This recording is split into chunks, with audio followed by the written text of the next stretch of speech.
Fala pessoal, e aí, beleza? No vídeo de hoje eu vou falar sobre um tema que aparece constantemente na Cabala, né? Que é sobre os chamados nomes divinos ou nomes de Deus, que é um tema que sempre aparece no contexto da Cabala, né? Os nomes divinos ou nomes de Deus, que não são propriamente nomes, né? São aspectos de Deus ou palavras que encerram tipos específicos de energia. Vulgarmente, assim, na cultura pop, né, são as palavras mágicas, né? Quando o praticante, o adepto, ele vai fazer uma mudança muito rápida na realidade. Sempre mostra ele pronunciando palavras mágicas, palavras que não tem um significado específico, não tem uma tradução específica, mas que causam uma mudança muito rápida na realidade. É, vamos começar, é, vamos começar lá atrás, no contexto de Moisés, não é? O que a tradição diz sobre Moisés e os milagres que ele fez.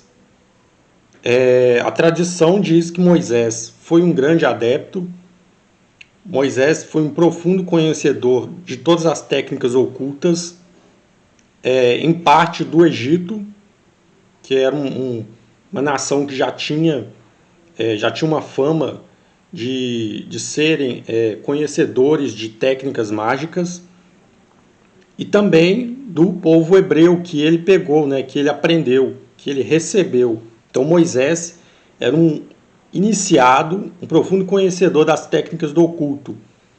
E a tradição diz que em alguns daqueles feitos, daqueles milagres que são narrados no Antigo Testamento, ele teria usado nomes divinos, né? Isso que a gente chama vulgarmente na cultura pop de palavras mágicas, né? Isso é o que a tradição diz sobre Moisés. Para realizar alguns daqueles feitos milagrosos, ele teria usado nomes divinos que ele pronunciou e que causou essas mudanças muito rápidas na realidade, no plano físico. Outro que também os cabalistas costumam se referir como sendo conhecedor dessas palavras, desses nomes divinos, é Jesus, não é?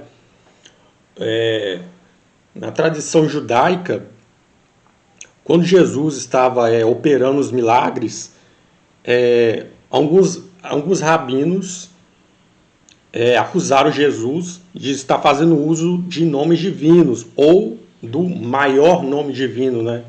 É um tema que aparece também na Cabala, né? Que teria um nome divino específico que é o maior deles, capaz de realizar vários feitos extraordinários. Então, quando Jesus estava realizando os milagres na época dele, alguns rabinos cabalistas acusaram Jesus de estar usando nomes divinos, né? Técnicas da Cabala. Eles acusaram ele de estar fazendo uso dessas técnicas porque eles mesmos, os rabinos cabalistas, conheciam essas técnicas. Jesus também foi um profundo conhecedor do oculto. Se ele usou ou não nomes divinos para realizar esses feitos, não vem ao caso, mas ele foi um profundo conhecedor do oculto também. Outro cabalista, sempre associado à questão dos nomes de Deus ou nomes divinos, é o Baal Shem Tov, né?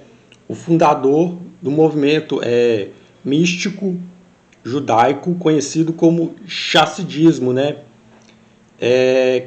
Palavra que vem do termo chesed, que é misericórdia em hebraico. Baal Shem Tov nasceu em 1698 e faleceu em 1760. Eu já escrevi sobre ele no blog Esoterismo Judaico, eu vou deixar aqui embaixo o link. Essa postagem que eu escrevi sobre o Baal Shem Tov, fundador do movimento chassidista. E ele sempre é associado aos nomes divinos, porque esse nome ele é um título, Baal Shem, Senhor do Nome. Shem é nome em hebraico. Porque ele se associou a um grupo que antes era conhecido como Nistarim, né, uma sociedade, vamos dizer assim, fechada, de místicos judeus, que faziam uso dos nomes divinos, né? Esses nomes que são capazes de realizar esses feitos. Então ele se associou a esse grupo místico, secreto, e ele se tornou o líder deles, né? A característica principal desse grupo era o domínio dos nomes divinos. Por isso ele recebeu essa alcunha de Baal Shem. Esses nomes divinos, capazes de realizar feitos extraordinários, eles não são nomes que vocês vão encontrar assim em manuais de magia, manuais de cabala, bonitinho escrito, com a descrição, o significado, como usar. Não é assim que funciona. Esses nomes divinos capazes de realizar esses feitos, eles são transmitidos apenas de mestre para discípulo. É um conhecimento oral, não é um conhecimento escrito nem vulgarizado. É só mesmo aquele grupo que conhece esses nomes que vai transmitir para quem acha que mereceu esses nomes. Eles são nomes específicos e para fazer bom uso deles tem que se colocar uma entoação diferente, né?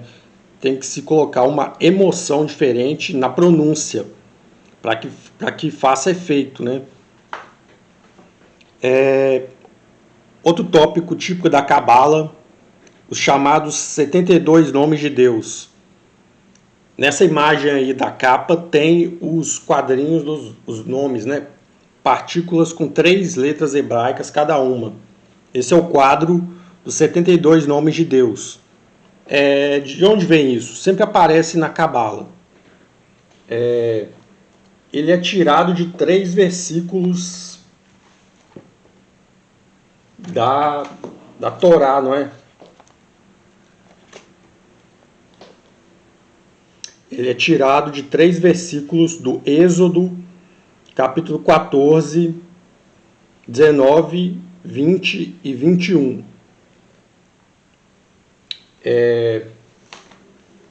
Deixa eu ver se aqui dá para mostrar melhor.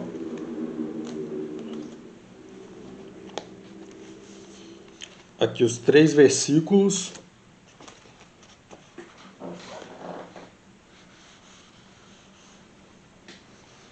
São tirados desses versículos aqui os 72 nomes de Deus, assim chamados, né? Êxodo, capítulo 14, versículo 19, 20 e 21. Os cabalistas, eles pegaram esses 3 versículos, cada um desses versículos tem 72 letras, e eles usam uma regrinha, um código pré-estabelecido, para formar esses 72 nomes de Deus, que são essas 72 partículas, cada partícula com 3 letras.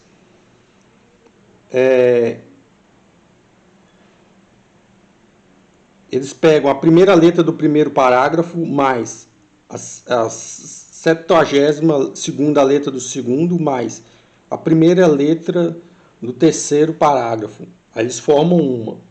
Depois eles usam outro código e formam outra. Depois eles usam outro código e formam outra. E assim sucessivamente. Eu já falei sobre isso no meu livro, né? O Conhecimento da Cabala. Lá está descrito esse código, como os cabalistas aplicaram ele para formar os 72 nomes de Deus. Eu vou deixar aqui embaixo o link, O Conhecimento da Cabala. tá no meu livro, como é que foi feito essa codificação. E também, junto a esses 72 nomes de Deus, o pessoal do esoterismo ocidental também associou um nome de um anjo, cada um desses 72 partículas, e um selo também, né?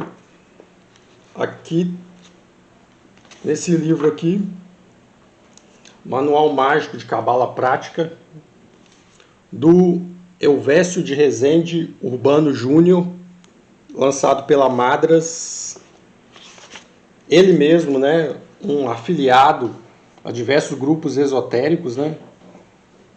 Aqui os grupos esotéricos aos quais ele é afiliado. Um trabalho muito bom,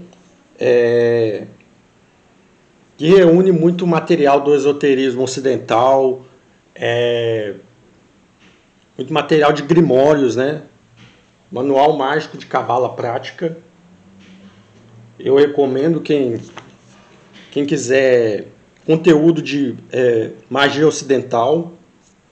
Aqui ele passa os selos, né? Dos 72 nomes divinos, né? Tem as tabelas com os selos. Eu também eu coloquei esses selos também no meu livro, né? O Conhecimento da Cabala, o link aqui embaixo. E esses 72 nomes de Deus tem vários usos, a tabela prática, e também tem umas tabelas para o indivíduo identificar qual deles rege ele, né? De acordo com a data de nascimento, ano, dia e mês, tem um desses 72 que rege a pessoa. São 72 partículas, 72 energias diferentes. Considera-se que cada um tem um anjo regente, né? Com uma característica distinta. O mais conhecido nome divino é o tetragrama, né? O nome de 4 letras. Esse daqui.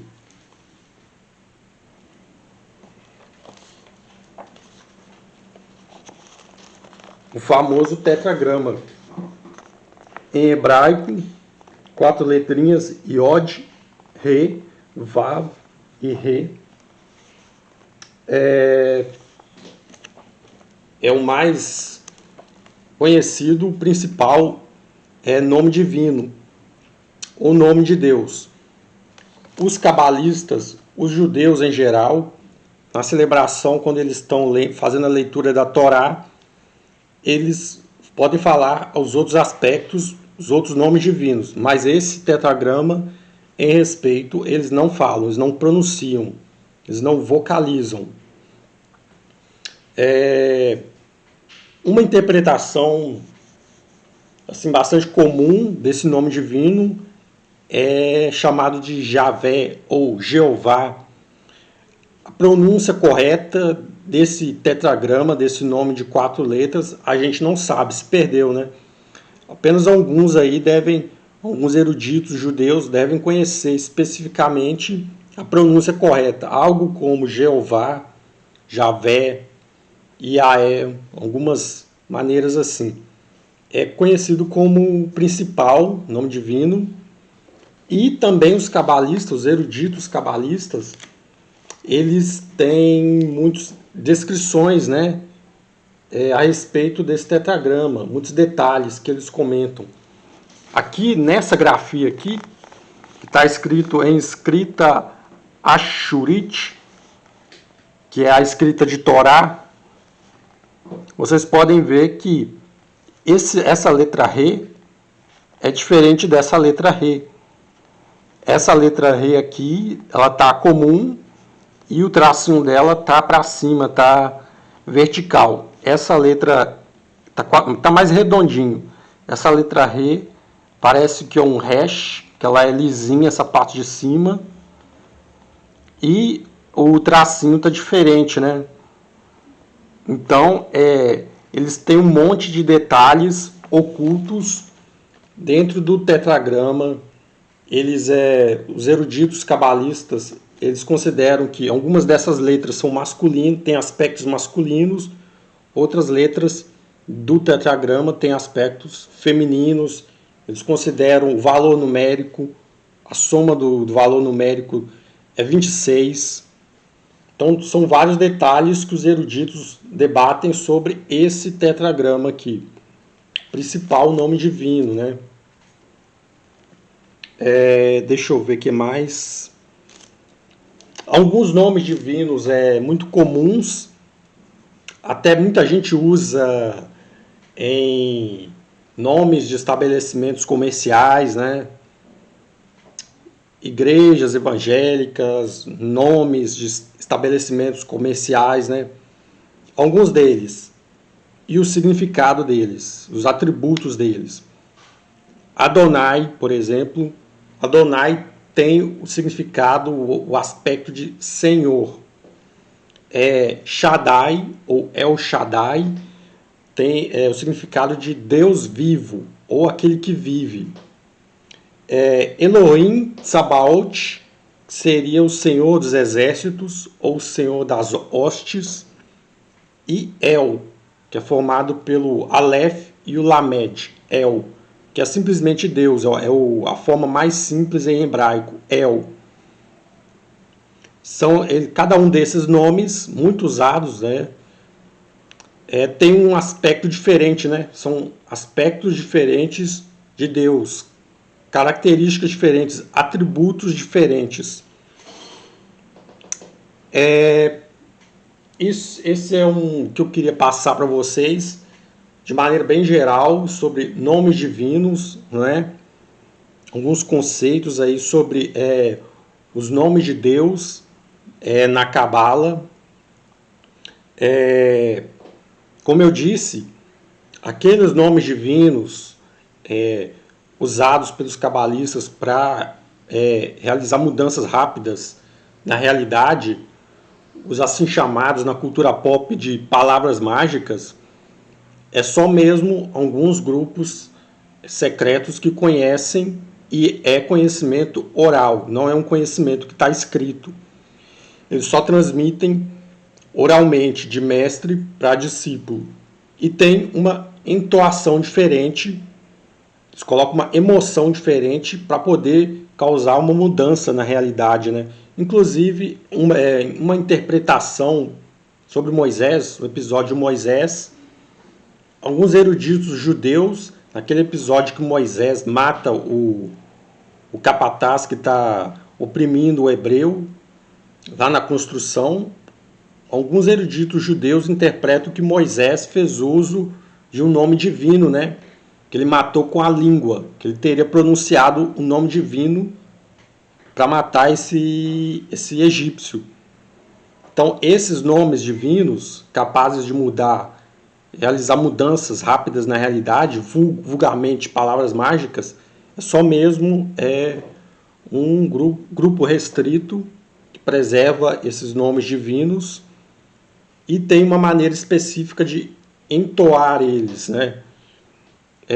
Mais ou menos assim como a questão da magia enoquiana, né? Os chamados enoquianos, que sempre se recomenda quem vai praticar os chamados enoquianos coloque uma entoação diferente, uma emoção diferente na pronúncia dos chamados enoquianos, né? Esse é o vídeo de hoje, as informações que eu queria passar. Muito obrigado quem se inscreveu recentemente no canal. Espero que vocês estejam gostando desses temas aqui tratados. E se você gosta desse tipo de conteúdo, uma maneira de você me incentivar a continuar produzindo é se inscrevendo. Se inscreva no canal, deixe o seu like e deixe o seu comentário, se você tiver alguma sugestão, aqui embaixo nos comentários. Valeu!